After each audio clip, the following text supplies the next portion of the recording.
ሰላም ጤና ይስጥልኝ አድማጭ ተመልካቾቻችን፣ ዕለቱ የያዝናቸውን ዋና ዋና ጉዳዮች ማሰማት እንጀምራለን። አብራችን ቆዩ። አሜሪካ ኢትዮጵያውያንን ጨምሮ ለ75 አገራት ዜጎች የስደተኝነት ቪዛ መስጠት አቆመች።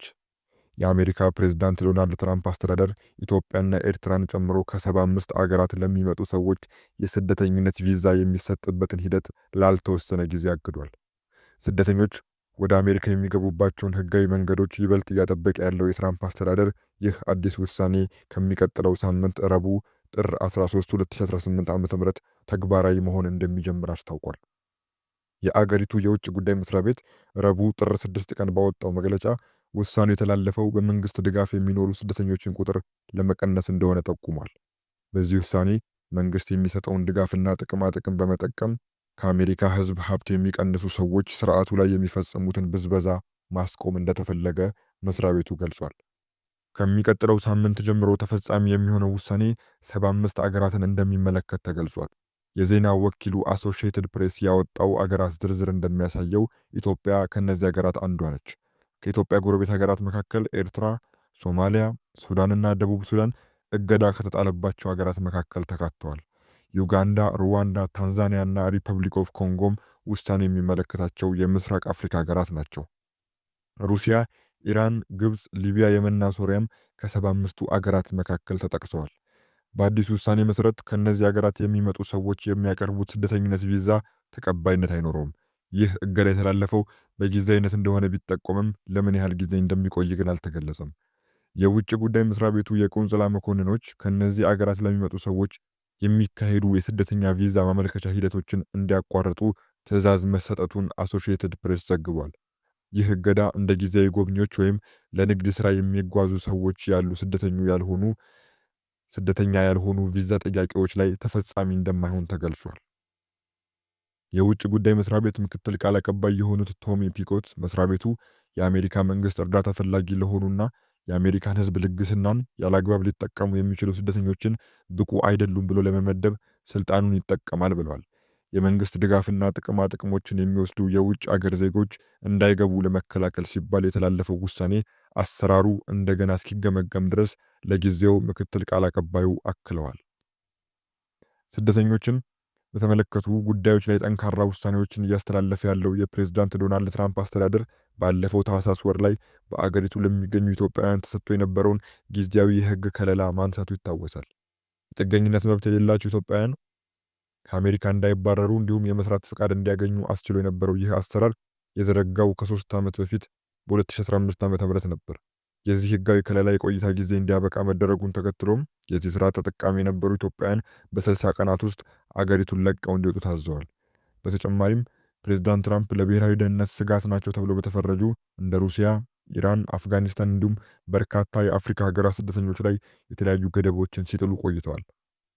ህዳር ላይ አንድ አፍጋኒስታናዊ ስደተኛ 2 የአሜሪካ ብሔራዊ ዘብ ወታደሮች ላይ የፈጸመውን ጥቃት ተከትሎ ኤርትራውያንን ጨምሮ የ19 ሀገራት ዜጎች ወደ አገሪቱ እንዳይገቡ ተከልክለዋል። በታህሳስ ላይ ተጨማሪ 5 አገራትና በፊልስጤም አስተዳደር የተሰጡ የጉዞ ሰነዶችን የሚጠቀሙ ሰዎች ክልከላው ውስጥ ተካተዋል። በዚህ እገዳ ውስጥ ከተካተቱ ሀገራት የመጡ ስደተኞች ያቀረቧቸው የጥገኝነት ጥያቄዎች፣ የዜግነት ሂደትና የግሪን ካርድ ማመልከቻዎችም ታግደው እንደሚቆዩም ተገልጿል። ዘገባው የቢቢሲ ነው። የኢትዮጵያ ፌዴራል ፖሊስ ኤርትራ ለታጣቂዎች የጦር መሳሪያ ጥቂቶችን እያቀረበች ነው ሲል ከሰሰ። ኢትዮጵያ የጎረቤት አገር ኤርትራ መንግስት በአማራ ክልል ለሚንቀሳቀሱት የፋኖ ታጣቂዎች የተለያዩ አይነት የጦር መሳሪያ ጥይቶችን እየሰጠ ነው ስትል ከስታለች። ፌዴራል ፖሊስ ጥር 6 ባወጣው መግለጫ ከ56 ሺህ በላይ የተለያዩ የጦር መሳሪያ ጥይቶችን በቁጥጥር ስር አውያለሁ ብሏል። ፌዴራል ፖሊስ እነዚህ የጦር መሳሪያዎች የኤርትራ መንግስት ከኢትዮጵያ የውስጥ ባንዳዎችና ታሪካዊ ጠላቶች ጋር በማበር በትግራይ ህወሓት በኩል የተላኩ ናቸው ሲል ከሷል። ተያዙ የተባሉት ከ56 ሺህ በላይ የተለያዩ የጦር መሳሪያ ጥይቶች ሲሆኑ ሲያጓጉዟቸው የነበሩ 2 ተጠርጣሪዎች ጋር በወልዲያ የፍተሻ ጣቢያ ላይ በቁጥጥር ስር መዋላቸውንም አመላክቷል። ፖሊስ በስውር የተላኩ ያላቸው 41999 የክላሽ ጥይት፣ 14000 የብሬል ጥይትና 800 የዲሽቃ ጥይት በአጠቃላይ 56799 ጥይቶች በቁጥጥር ስር መዋላቸውን በማህበራዊ ሚዲያ ገጹ ባወጣው መግለጫ አስታውቋል። መግለጫው እንደሚለው የጦር መሳሪያዎቹ በጸጥታ ኃይሎች ትብብር በቁጥጥር ስር የዋሉት ማክሰኞ ጥር 5 2018 ዓ.ም ነው። ኢትዮጵያ የባህር በር ጥያቄዋን ለመመለስ ያላትን አማራጭ እንደምትጠቀም ጠቅላይ ሚኒስትር አብይ አህመድ መግለጻቸውን ተከትሎ በሁለቱ ጎረቤት ሀገራት መካከል ያለው ውጥረት እየተካረረ መጥቷል። አብይ በተደጋጋሚ ኢትዮጵያ ባህር በር አልባ ሀገር ሆና አትቀርም ሲሉ ይናገራሉ። ኤርትራ በአውሮፓውያን 1991 ነፃነቷን ማግኘቷን ተከትሎ ኢትዮጵያ ባህር በር አልባ ሀገር ሆና ቆይታለች። የኤርትራው ፕሬዝዳንት ኢሳያስ አፈወርቂ ባለፈው ሰኞ ከሀገራቸው ብሔራዊ ቴሌቪዥን ጣቢያ ጋር ባደረጉት ቆይታ የብልጽግና የቀይ ባህር ፍላጎት በኢትዮጵያ ሕዝብ ላይ የታወጀ ጦርነት ነው ማለታቸው ይታወሳል። ኢትዮጵያና ኤርትራ መካከል ካለው ውጥረት ጋር በተያያዘ ለቀረበላቸው ጥያቄ የውሃ ጦርነት ብሎ ማወጅ ለማን ነው? ለእኛ በቀጥታ የቀይ ባህር ጉዳይ አይደለም፣ የናይል ጦርነት ነው እየታወጀ ያለው። ጦርነቱ ማንን የሚመለከት ነው ብለዋል። ፌዴራል ፖሊስ እንደሚለው የኤርትራ መንግስት የፋኖ ታጣቂዎችን ለማስታጠቅ የሞከረው ኢትዮጵያ ውስጥ አለመረጋጋትን ለመፍጠር ነው። ኢሳያስ ለጦርነት ዝግጅት ወደ ኢትዮጵያ ሰው አልባ አውሮፕላን ወይም ድሮንና ሌሎችም የጦር መሳሪያዎች እየገቡ እንደሆነም ጠቅሰዋል። የፖሊስ መግለጫ እንደሚለው ተጠርጣሪዎቹ ላይ በተደረገው ምርመራ የጦር መሳሪያ ጥይቶቹ ከኤርትራ መንግስት የተላኩ መሆናቸውንና ህወሓት መቀሌ ላይ ተቀብሎ ወደ አማራ ክልል በማስገባት ለፋኖ ለማድረስ ሲንቀሳቀስ ነበር። ጥይቶቹን ሲያጓጉዙ ተይዘዋል የተባሉ ተጠርጣሪዎች ላይ ፖሊስ አደረግኩ ባለው ምርመራ ጥይቶቹ በሻዕቢያ መንግስት እንደተላኩና ጽንፈኛው ህወሓት ከመቀለ ወደ አማራ ክልል ሸዋሮቢት ለማድረስ መንገድ ላይ እንደነበሩ ተናግረዋል ብሏል። ህወሓት በበኩሉ በኤርትራ መንግስት ተልኳል የተባለውን የጦር መሳሪያ ጽንፈኛው ህወሓት ከትግራይ ወደ አማራ ክልል ለማስገባት ተንቀሳቅሷል የሚል የቀረበውን ክስ ውድቅ አድርጓል። የህወሓት ቃል አቀባይ ሚካኤል አስገዶም ጭብጥ የሌለው ውሸት ነው ሲሉ አጣጥለዋል።